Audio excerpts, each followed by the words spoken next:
Oh! Ha! Hi, everyone. So this is Dave here, and I'm actually coming to you from Melbourne, where it's actually awfully day three of Campus Party, although it's day two of Campus Party in Singapore, which is a bit psycho now.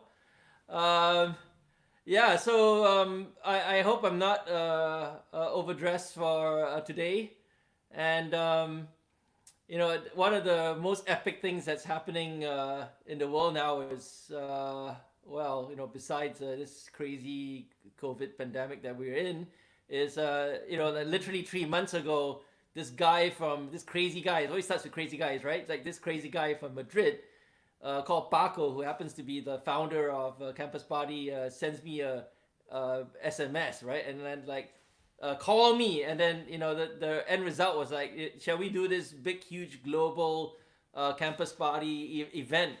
And it's like, okay, what's that about?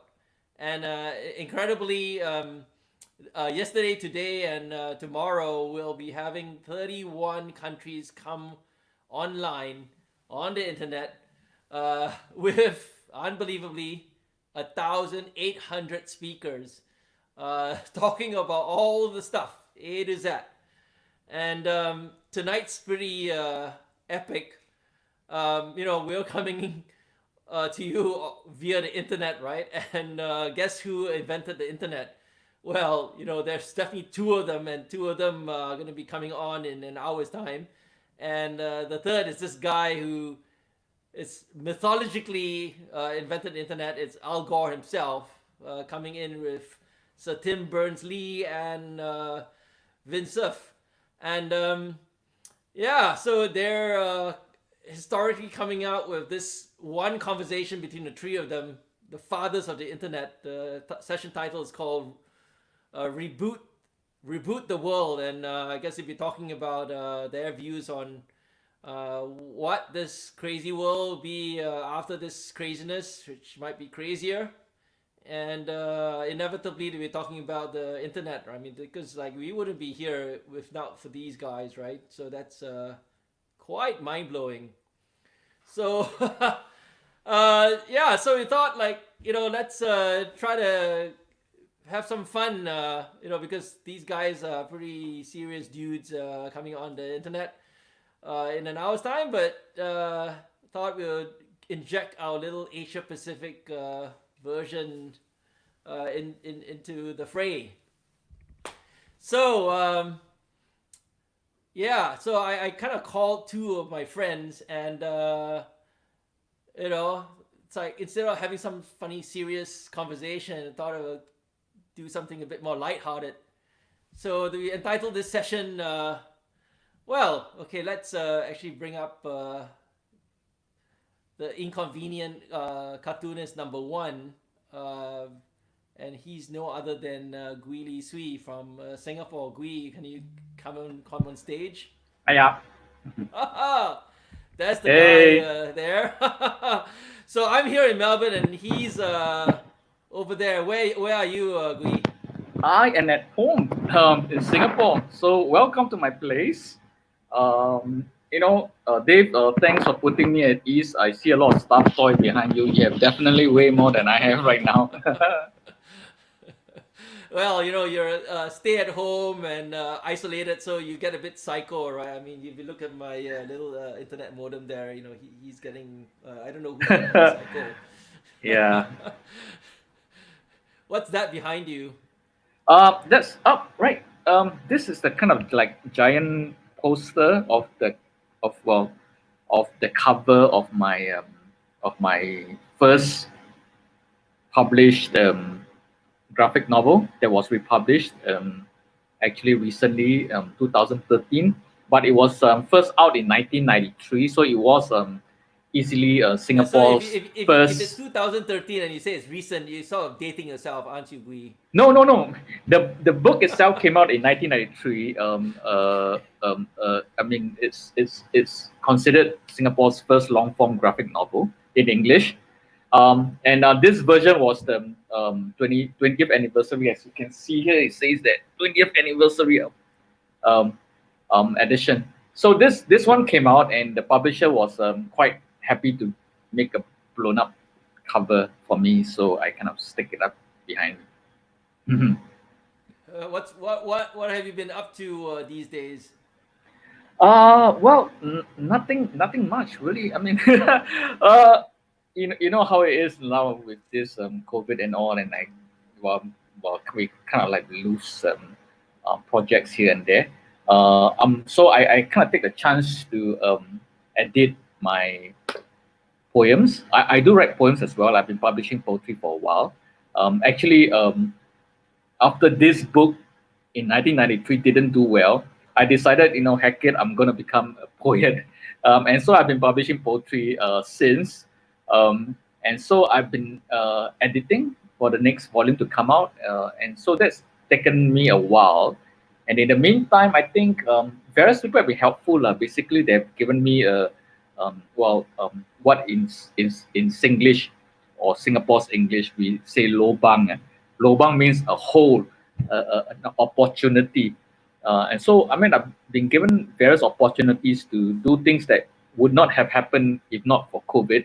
So one of the things I just actually finished, and you should be able to see on the streets of Singapore at some stage, is a banner, a kind of like what is a picture to signal hope um, during this trying period for the world. And so they have this project called Streets of Hope, and you will see banners by different artists around the central area of Singapore. Yeah, and you're on it. Are you on the Uh, banner? I, I did one. I did one. Yeah, basically Oh, they tell us to come up with ideas, and I don't think there's much. I mean, considering what they always say about Singapore, I don't think there was much censorship at all. The idea is help to inspire people during this time. And so various artists, some photographers, some designers, different kinds of artists. I mean, for me, I'm a comic artist. I'm a cartoonist. And so I did something that is I consider inspiring. It's just an image of a little girl jumping out, enjoy of being able to be in nature again. So hopefully that comes out soon. I mean, I'm not sure whether I'm allowed to show, but it it ought to come out this week. I mean the banner. okay. So I went around and looked, and I couldn't find it. So I messaged the organizers, where's my banner, and they got back and they said, we are having a delay at the moment. I think it's because of the elections. Because of the elections, they have put out all the election posters and all, and banners, and also there's no space for artistic banners. I don't know. That Just could in be it. case someone thinks that something on that banner is running for election, I guess. Yeah, I guess, but I don't know. I don't think so. But I think maybe also because the printers are busy, maybe they're crazy, like frantically changing.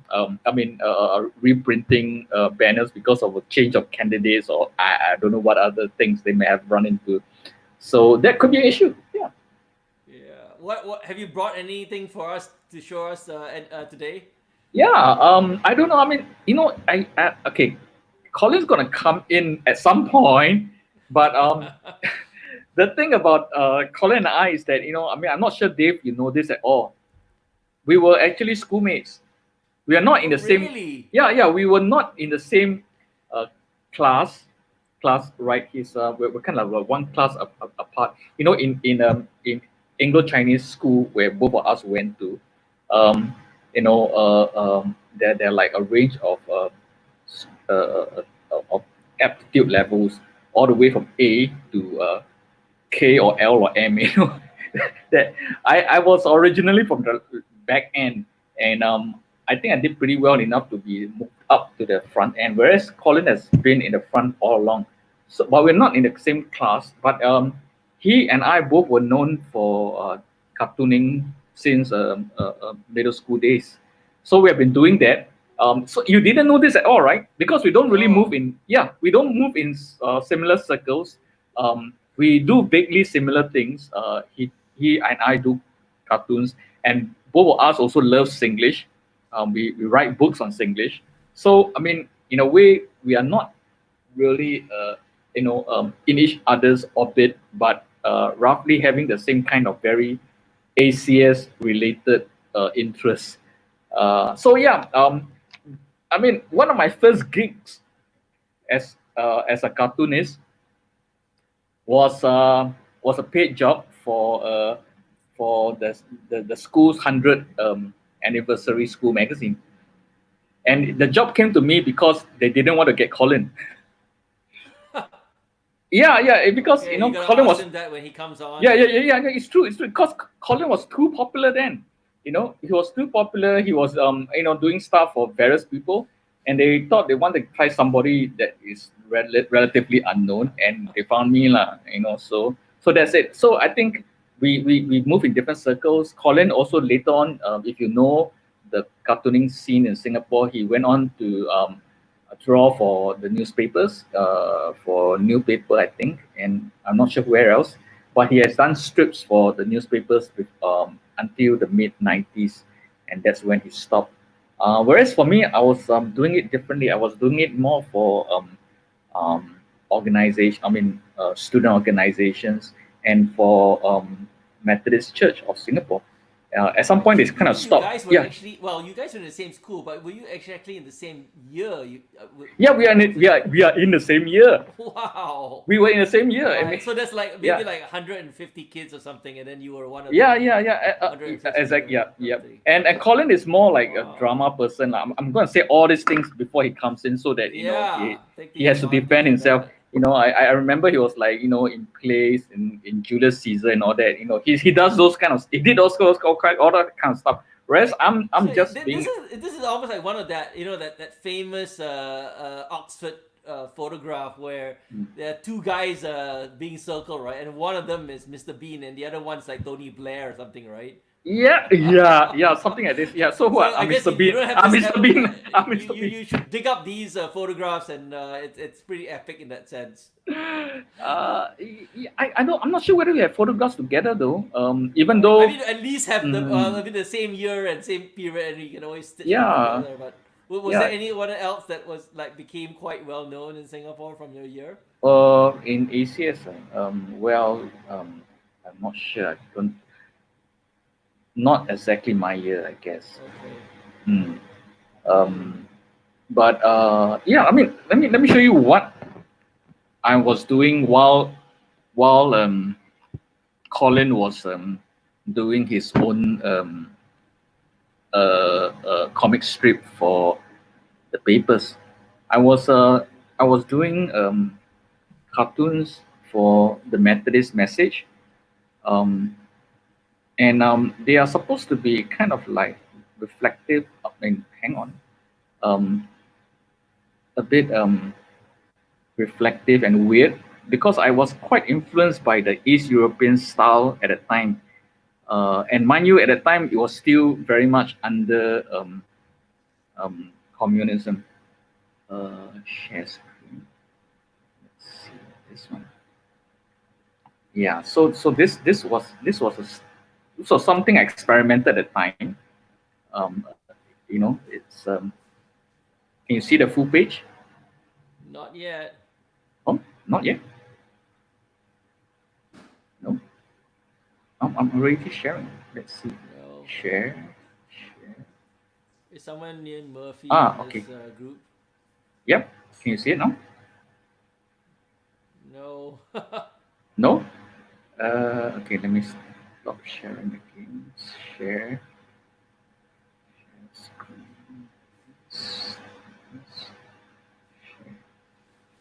Yes. uh-uh. No. Oh, it doesn't show. Can you see something? It does show on mine. Okay, now Yeah. something's Right. happening Okay. now. Okay, cool. There you go. Yeah, so this is I think this is the very first thing I did for the Methodist Church of Singapore. Um, is there's no singular interpretation for this. I just wanted it to be like a film style of drawing. I mean, it looks like different stills from a film roll that's taken and made into a comic. So I was doing something like this, and yeah, you can see there's various versions of the same style. I was just experimenting primarily in black and white. I think the thing about Colin and I that is pretty similar, coming from that time, was that we really do a lot of inks, or as opposed to color. At the time, there's no all this digital stuff yet, and color printing costs quite a bit. So instead, we very much into black and white. I'm not sure whether Colin has other reasons. For me, it's a very simple, a biological reason, which is that I'm partially colorblind. So I'm not very confident with doing colors. So I've from young always been experimenting with black and white. So this was the stuff I did then. Among the other things, I also do funny stuff, but this one is not funny at all. And what is this? What is this whole story about, basically? All right, each strip is supposed to be a kind of how should I say? They tell a lesson, but it is interpreted. It's vague enough for you to interpret whatever the point is. So this one is about imprisonment. That is tied to something that is inherent in us that that actually desires not to want to get out. To want to stay. Yeah, it sounds yeah. a little bit too familiar at this point of time. yeah. And this one is about ignoring the crosses, the sufferings around us, ignoring the sufferings boy, around us. That's another Yeah. pretty pertinent Yeah. message to. And then going to church to look for God, but God is not there, right? Because man. it's in the world. So that's Okay. that's that. This one is about breaking out of our own bottle, right? Our own comfort zone. To get out in order to actually do anything constructive. You can't reach out, you can't give anything to another person unless you break out of your comfort zone. So, Man, I mean, I must thought say I was this is actually, pretty cool. Yeah, yeah, I like the use of the white and black and the contrast and yeah. the See, I was already, separations. you can tell I was already slowly developing a style that was becoming increasingly more confident in the filmic form. But then they decided to cancel the thing because they thought it was a bit troubling, a bit too serious, a bit too worrying, too gloomy, I think. So this was cancelled after a while. I mean, I think the most ambitious one was this one, which is the Christmas one I did for them. And it's called the eyes. You just go into the eyes, and you just go into the eyes all the way, and it really is the life of Jesus backwards. Wow. Yeah. Okay, So anyway, so this is I one just see I just see a message out there, and I think Colin's. I don't know what the heck. Yeah, Colin is in. Come I on. think that's one of the things that you can ask him. But here's the guy that's. Yeah. Yeah, he's like Tech problems, like man. he's just slightly more famous than Chicken Rice. So welcome, Colin. Huh? Colin, Wow, you're gonna- that's a cool intro. You have to talk Yeah, more I'm now. sorry I'm having tech problems. Huh? no, you sound great now. I have to what? You Ah, have to yeah. talk more now. Oh jeez. I'm having all sorts of tech problems. I've had to switch to the phone. So I can't share screen. I'll have to do it manually, the old school way. So yeah, the gremlins are definitely Yeah, go with the flow. So So what did I guys, miss? Nothing. Well, I don't know. You missed this until now, but yeah. So I'm gonna leave you guys to chat, but You're yeah. gonna leave? No. Yeah. Walao. You guys. He's have got to a- change his hat. You're gonna change your hat, right? Basket. Wait. Yeah. Yeah, see, I'm You actually better have Al another Gore. one. I'm actually Al Gore in secret, right? So I gotta go there and do the Superman and Yeah, come right. back after you guys finish. Yeah. So Okay, yeah, okay. Yep. So Okay, have fun, all right. talking So, cock and yeah. singing songs. Okay. See you. Hey, bye. Yeah, Bye. see you later. Come and rescue us if anything Yeah, happens. yeah. Sure thing. Yeah. Is there anybody here besides Gui and me? Yeah, that's a good question. Do we know? Is there anyone else other than both of us?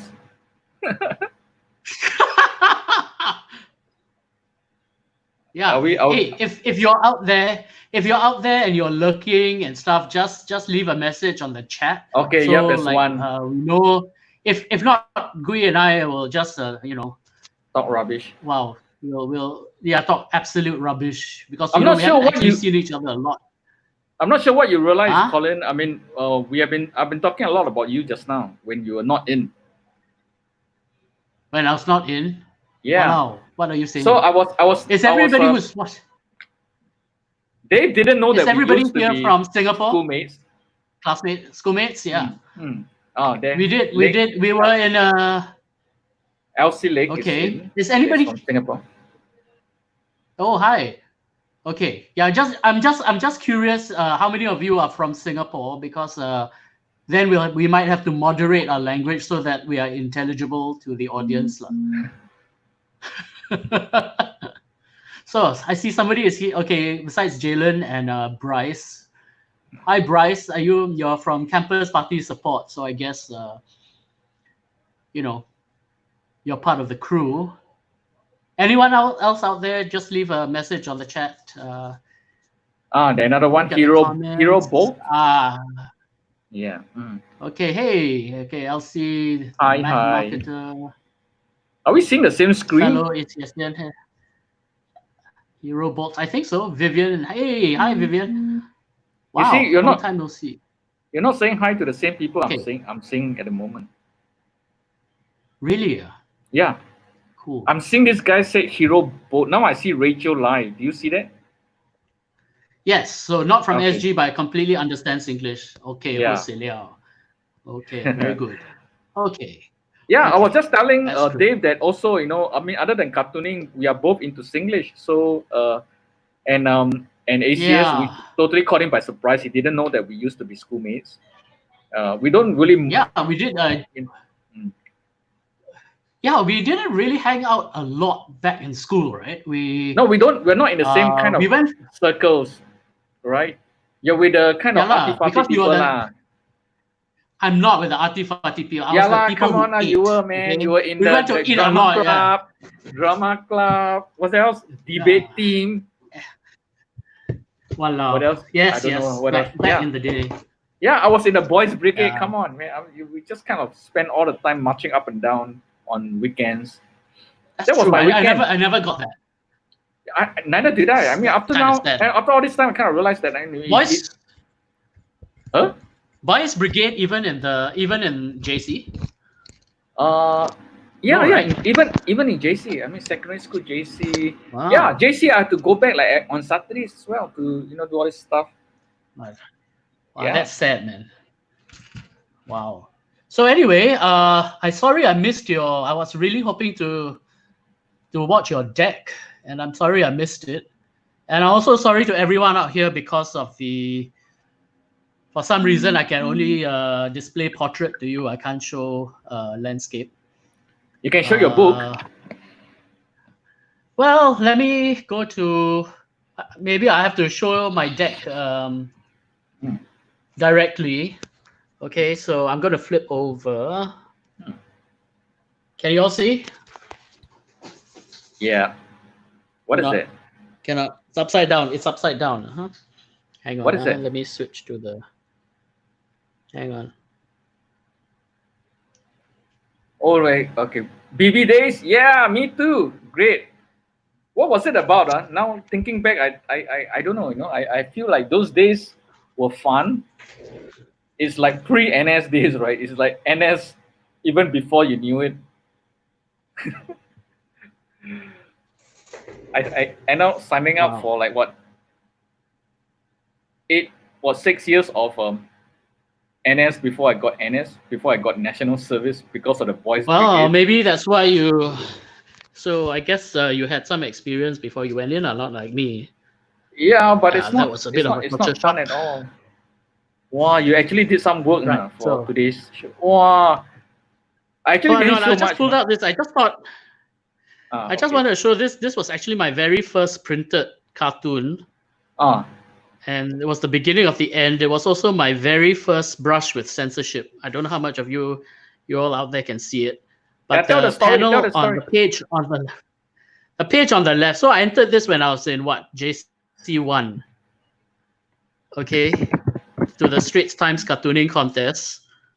And as you can see in the final panel on the left, I drew Akong as a guest of honor. This was not a political cartoon at all, but I needed a it's about this father who takes his son to a drawing contest, and then when the guest of honor comes, he switches out the son's crappy drawing with something he prepared earlier, and the guest of honor is Akong, our dearly Which is missed Lee Kuan Yew. In case Lee Kuan Yew. Yes. didn't get a Yeah, reference. for those of you who don't know, yeah, I know. I still can't. It's like Voldemort. I still can't bring myself to say his name in full. He who shall not be named. And anyway, but when the Straits Times printed it and told me I'd won the contest, as you can see, what they did without telling me at all was they gave some kind of Elvis hairdo. They actually altered the artwork. So yeah, I've always found that funny that my very first published work was also my very first. They changed your censored artwork. work. They changed your artwork, or they asked you to without change? telling me. Wow. They changed it without telling me. Yeah. Thank you, Straits Times. Wow. So yeah. I hope they got an artist to do that.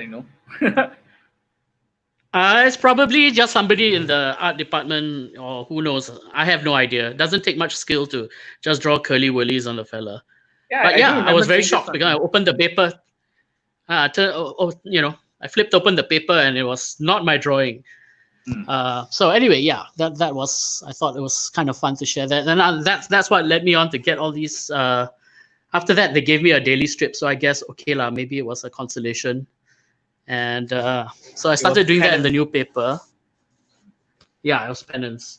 Yeah. It was also the stories I could tell in those days. It was, it ran in the very first edition of the new paper all the way. And I think my stuff ran for nearly 15 years, 20 years.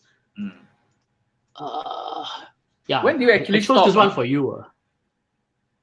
When around 2008. So from 1980.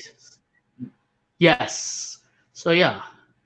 So that's what I used to do. Then the strip changed to the Concrete Jungle for a while. Yes. And then later on, I did this silly strip called Alien Talent, which was, I'm sorry about this. I have to do this manually with my shaky hand.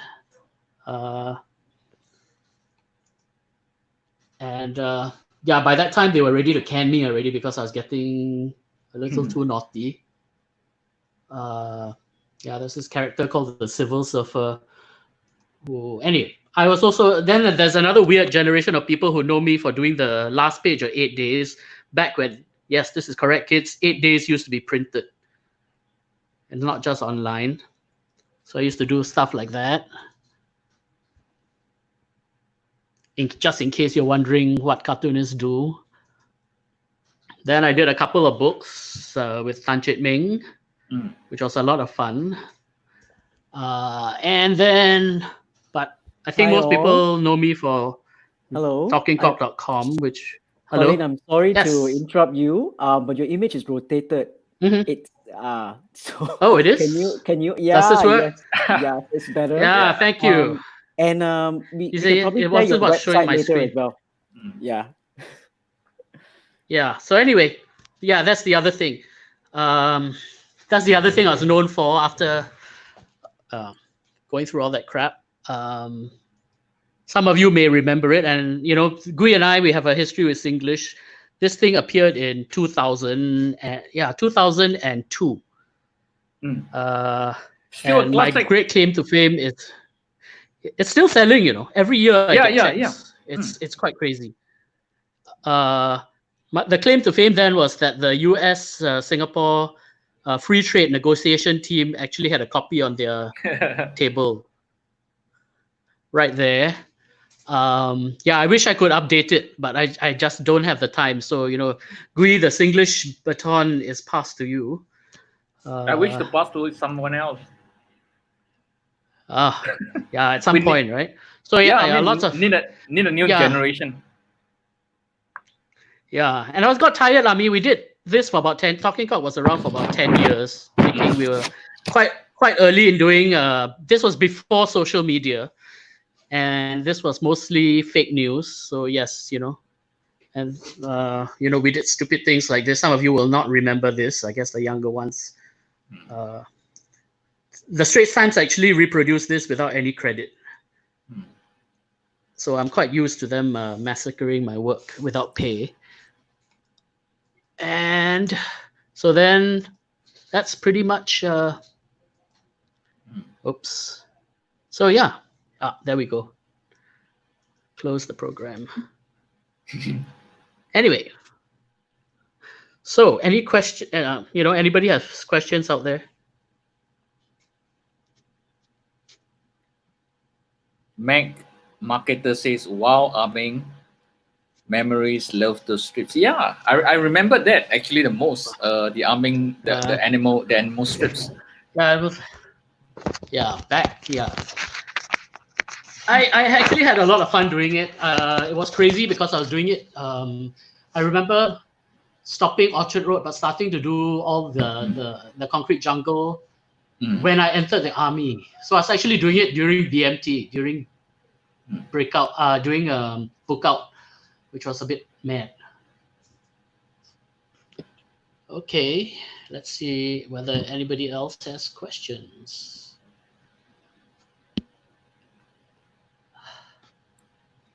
Yeah. No questions lah. Just we talk lah. Just talk. Okay. Yeah, okay, just talk. Then we can read off if someone says something. Okay. So what are you doing now, Colin? Hello. Is he gone? Wow. Now I'm alone. Yes, he got disconnected. He got disconnected? Yeah, I got disconnected. Yeah, maybe Green, Okay. you can Yeah, share more okay. about- I will kind of fill in also a bit about what I've been doing. I mean, the one behind again is this one, which is the 20th anniversary of the book I did in 1993. And that was about the same time as Colin started to do all the strips. I was actually doing this. And then Singlish, he mentions that I've gotten into it recently. More recent than he is. I mean, and in my case, I think it's entirely really incidental because I was asked to talk about my poetry, and some of them has Singlish, and then my talk of Singlish actually became very popular, and so that led one thing to another, and then this online website asked me to do regular, in fact weekly, writing on Singlish, which I did, and that's finally compiled in this book, Speaking Singlish. And in it also, I mean, in order to make it enjoyable, not just entries on Singlish, but also comic strips, right? Every chapter begins with a strip, which actually I can show you some now if I can really share over the cam. Let's see. I think I can do this. Okay. So,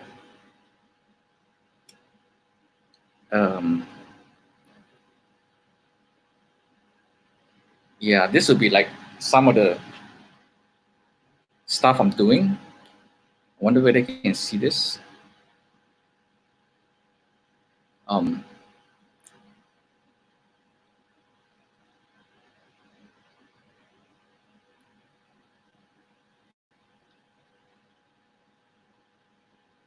It's basically everyday Singlish, and I kind of introduced it into characters saying and talking about those stuff. Now, I actually previously did something like this also for NUS, but they're speaking proper English lah, and that one has to do with NUS life. I mean, student life and all.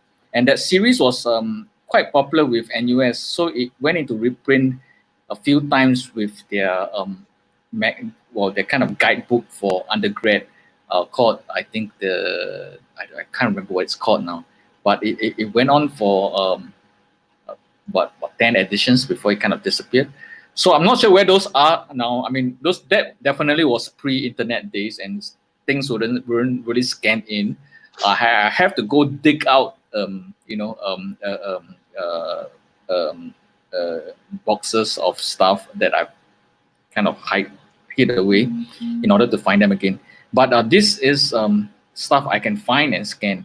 So I mean, this is in Speaking Singlish. So okay, Colin is back. Yeah, it's a great stuff, man. What? Yeah, sorry about that. Just not my day, man, today. It's the internet. Come on. It All right. is It the says internet. Rachel asked a question. What's been your Yes. favorite cartoon you made so far?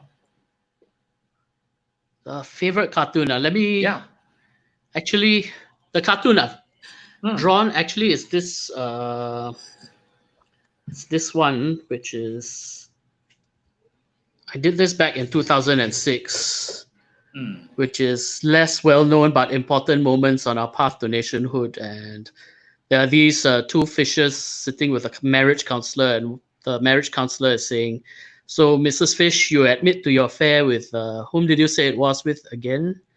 And she's holding a baby Malayan. I still get people asking me about this. Every National Day, somebody will come back with this. Yes, so Yeah. yeah, who gave birth to the Malayan?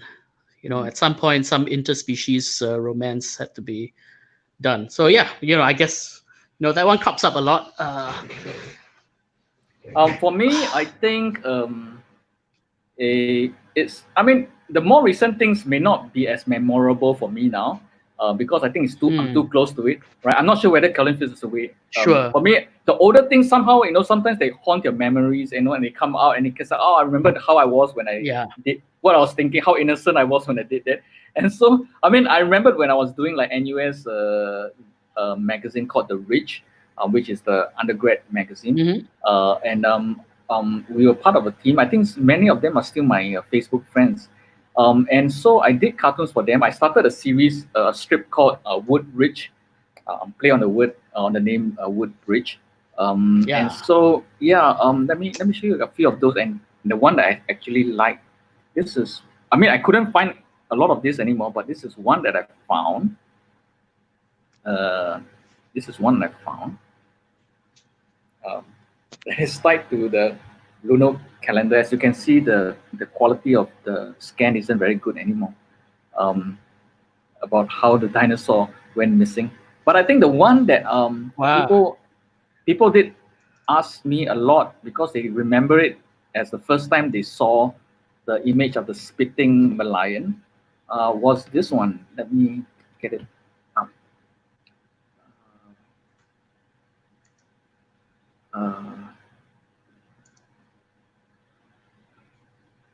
We see that a lot these days, but this is 1992. I have an even earlier version of this, but I cannot remember where it is now. But I do have a copy of this one. The idea of a spitting Malayan that is tied, of course, to the band in Singapore on spitting. And so that one I think is memorable to me in a way because I remember at that time, sometimes not having an idea what to do, and I have to submit it in an hour or two, and we just like in a newsroom, we kind of like just walk away like that. Wow. Bruce Chi has a question. Advice for anyone deciding to be an artist? Don't do it. Just don't do it. Don't do it. We are non-essential. Yeah. We're non-essential. Seriously, go. You're right. Go and be an accountant. Just doctor. Seriously. Doctor is essential. Accountant is also not essential.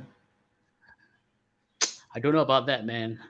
Yeah. Something else. But artists, I think a lot of people ask me this, especially young kids. I want to be an artist, and I was like, frankly, I think you should only be an artist if you're the type who, if you don't do art, you will explode. Don't do it hoping to make money or hoping to make an impact or any of that stuff. Okay, it might never happen. There's a lot of luck involved. Seriously. I know it's terrible to say that. I don't want to discourage people, but make art because you really need to make it. Because you will die if you don't do it. But if you're doing it for money or stability or glamour, okay, sorry to burst the bubble. Yeah, I mean, your parents were right. But Colin, people can be professional artists. I mean, those commercial artists, they do make quite a bit. I mean, if they were engaged by companies. Yes, it's true. Yeah, it's true. Maybe that's why I haven't had as much luck with that because I'm self-taught and So am I. don't do enough commercial Yeah. work. Yeah, exactly No. lah. So I mean, maybe it should have invited people who actually make a living doing this. Yeah, not us, right? Well, I tried, yeah, I kind of just. Oh yeah. I tried Really? doing When? that kind of thing. Yeah, I mean sometimes I mean occasionally, not often, I get this kind of invitation to do some commercial work, but I know when I did it, then I realized, it's so stressful, because you always have to listen to the client and they tell you what they want. Yep. And then you give them your best effort, right? You think that, wow, this is genius work.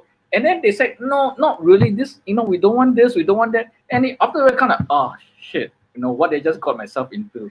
And I tell myself, okay, I want to do my own thing. These people don't understand me. But I guess if you want to take the money, is that no? Yeah, Right. and also I don't think it's something you can count on unless you're part of an agency and you're constantly pitching. I get commercial work, but it's not enough to sustain me. So and I'm also one of those people who doesn't not necessarily a team player lah.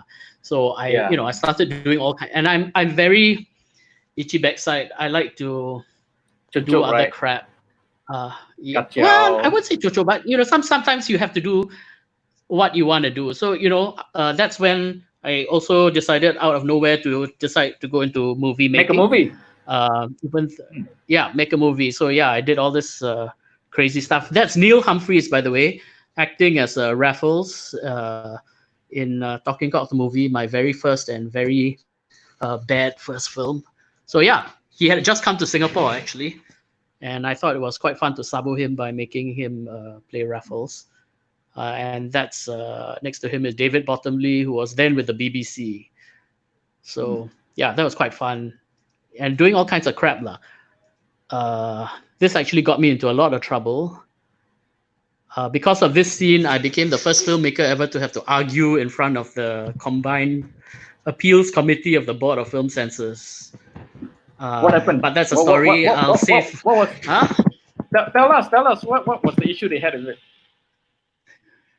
Okay, so this guy, Jeff Singh, is playing a guy called the Turbanator, and you know that stupid game, that stupid racist game kids used to play back then, where you see a Sikh man with a turban. Yes, yeah, you pinch your friend and say, "Bai, what color?" So in our case, what we did was have the Turbanator pinch back. Anybody who tries to play this racist joke gets pinched back by him. And the censors actually thought this was too sensitive. And I said, actually, why is it sensitive? Because it's actually revenge for racism, right? It's actually a commentary on it's anti-racist actually. Yeah. So, I think as a Chinese. I think the issue they have with it was because you're highlighting the reality, right? Because as a satire, you have to play up to what something that is the truth. But if you don't want to acknowledge the truth, then the satire cannot be something they will approve of. Yeah. So, but I said I could argue it all day long, but I'm a Chinese guy. If I'm going to talk about this, so I said, let me put it to a vote. So I decided to get the Central Sikh Gurdwara's youth wing. So that means the highest temple in all of Sikhdom in Singapore, the Central Sikh Gurdwara. I said to the guys, look, come and watch it. Okay, come and watch it. And if you find it objectionable, I will take it down. Okay, fair is fair, right? I don't have the standing to say this. Everything is theoretical. That's the right thing to do. So the guys came down. Yeah, the guys came down, and I showed them an advanced peek at the scene. And at the end of it, they all wanted Turbanator t-shirts, and they actually signed a letter saying that they supported the scene. And so, the scene was passed uncut lah. But for a while it was pretty scary. Yeah. So in this case, the film did actually got opened in quite a few screens, but that was my first crash course in movie economics, and I found that actually filmmakers, unless you have a blockbuster or you're Jack Neo, good at getting sponsorships, you can't really make a living out of it either. So yeah, same How does deal Jack with Neo do it? cartooning. It's actually a complex. He works very hard at it, but a lot of behind the scenes, I would say. It's not product placement. Also, a little bit of that. A little bit of that. All these things are negotiated beforehand, so his costs are covered early. But to make it back just on pure box office happens, it's not a very common thing actually, unless you're selling in multiple territories. So there's a bit of a rude awakening. But I think for you and for me, I guess a lot of our stuff are labors of love. They are product of us, really not thinking too much about all these things, and we just went ahead and did it. Yep. Ignorance. It's not quite bliss, but it makes you do fantastic things sometimes. It keeps you young. I don't know about that, man. All the white hair and stuff. No, you still look getting young. more and more. Both of us, you do. Yeah. I mean, we are both supposed to be 50 this year. Yeah. Yes. Yeah. Yeah. So after Talking Cock and all that, I decided to try making a serious feature, and this one actually made Singapore money. Dreaming. And it's so this was my, but again, walked straight into the realities of the business. After that, the whole independent film market basically crashed. So it was very hard. And so right now what I'm doing is I've gone back to cartooning. So the thing I've been doing has actually been doing these Kung Fu Fighting Dumplings. So Dim Sum Warriors, these are 2 graphic novels which are currently published by Scholastic. And you can look for them in bookstores everywhere. And I got lucky. This got turned into a big musical in China. Was adapted. This was crazy. And my composer, we're super lucky. The composer won the Pulitzer Prize for music that year. So this was great fun. This was all my rock and roll dreams come true. We had a big musical in China. We toured 25 cities, riding on a coach overnight, that kind of stuff. And right now I'm doing stuff for little kids. So I've adapted Dim Sum Warriors for really little kids, and we're also doing theater. So sometime next year we'll be working with Wild Rice to. Is that Dim Sum Warrior? Is that the same play, or is it a new one? Is it a new one? No, it's different. It's a new one. It's for younger kids. Okay. It's for even younger kids. Yeah. And then just a few months ago, in January, we became an ed tech company, which is the strangest, most random thing. We were getting a lot of people, a lot of kids seem to like the book. So what happened is my wife and partner, Yen Yen, who is also a professor of education, she decided to come on full time and start putting the education bits into it. So this is what we're creating apps and stuff. So that's kind of what. Colin, there's been a number of questions. I think someone before asked who our favorite cartoonist was, or writers and cartoonist is, and then there's another one. How many hours you spend a day? Okay, you go first. What I think. Yeah, I think you saw the questions first, so you pass on. For me, favorite writers. I mean, since middle school time, I think William Blake has been my favorite writer. So not just in art, but also in terms of poetry, he has inspired me. But for cartoonists, I think for me, the one that really stood up and really got me interested in looking at people's faces is Steve Bell. I really like the way he paints and the way he tries to distort faces. I think the ability to keep the Brit guy, look, right? Yeah, and to be able to distort faces to make a point is just a wonderful skill. And I really like him.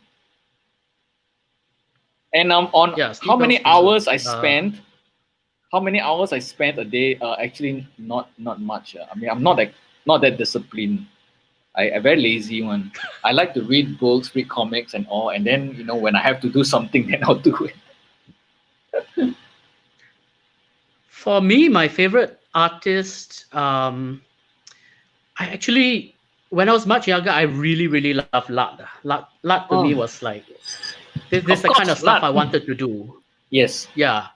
And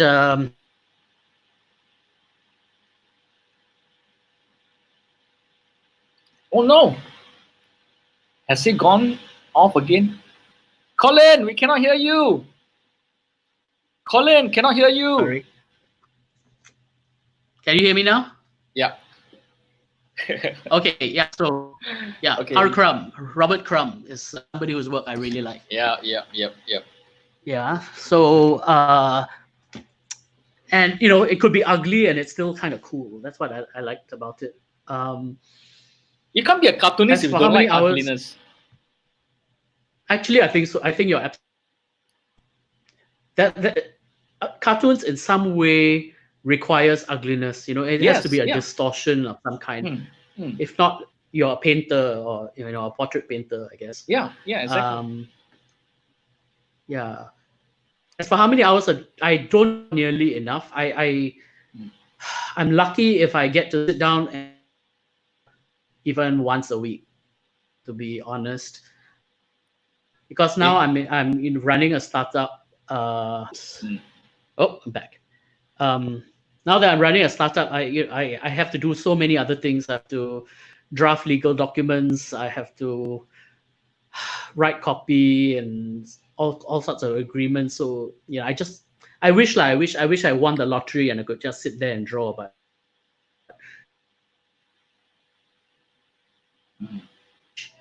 in the age of political correctness, has your work or the way you approach your work changed? We have a new question. That's a good question. It is, but back then, even when we censorship was pretty. In some ways, political correctness is a form of censorship. So I don't think it's changed me very much. I mean, it has better intentions than censorship, but it still means somebody looking over your shoulder and saying you shouldn't draw this or you shouldn't write this because it might offend. So even though the intentions are different, the net effect is kind of the same. As I've grown older, I've tried to be a little more sensitive because, back in the day, I think I was just ignorant. Whatever I want to say, I just put it out there. And as I grow older, I also realize, sometimes this hurts people. And I'll try to say it a different way. I'll just try to say it. I don't necessarily pull my punches, but I would try to say things in a different way. So yeah, my work maybe is less radical. Yeah. But I don't think it's necessarily worse. People change. I think we all our work changes as we age. Yeah, I think you're right. I mean, about the growing up. I mean, I myself also, when I look back, I feel like some stuff, I shouldn't have done it this way or done it that way. I think we need to be a bit understanding that people will change. Everyone is on a journey. Especially if you're committed to a craft, you will change one way or another. But I think you're right also on the fact that, as a cartoonist, we also want to challenge, we want to provoke. And so there's a kind of balance that we need to, I won't say balance, you have to have the sensitivity, and yet you still must have the will to want to provoke. And so how to do that, that it's not a balance, it's actually two different currents that's working at the same time when you're doing the work. And I feel, I also can agree with the point that political correctness does tend to function a bit like censorship, and sometimes our job is to make people question, the things they hold sacred, question the things they take for granted. And you need to have that provocation there as well. when we draw. Yeah, totally. But sometimes I also feel that many artists say, no, I gotta do it my way, and this is the only way. Yeah. I'm not that kind of artist. Sometimes I will actually think and say, okay, can I say this another way Yeah. without losing, the still provoking thought, but maybe not in the way my instincts or my knee-jerk way of working would be. I would actually now say, okay, if I can do it another way, which also works without, because sometimes when you stir outrage, that can derail your original. Yeah. Did you get that, or did I? Yeah. I get that. So I don't want to open unnecessary fronts. Sometimes that can happen, right? I mean, when you end up fighting a different battle from the one that you are comfortable with fighting.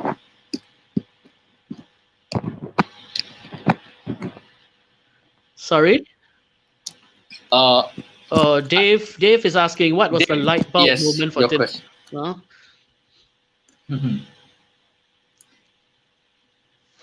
When you were eating dim sum. Light bulb moment, we did it because when my daughter was born. Kind of. No, it was when my daughter was born. We wanted to, when she was born very premature, actually, and we were very worried. So we were actually about to shoot our very first movie in New York. We'd got the producer, we'd got the script, everything was ready.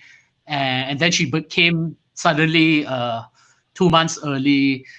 And, we decided, okay, we should spend that time with her, make sure she's out of the woods.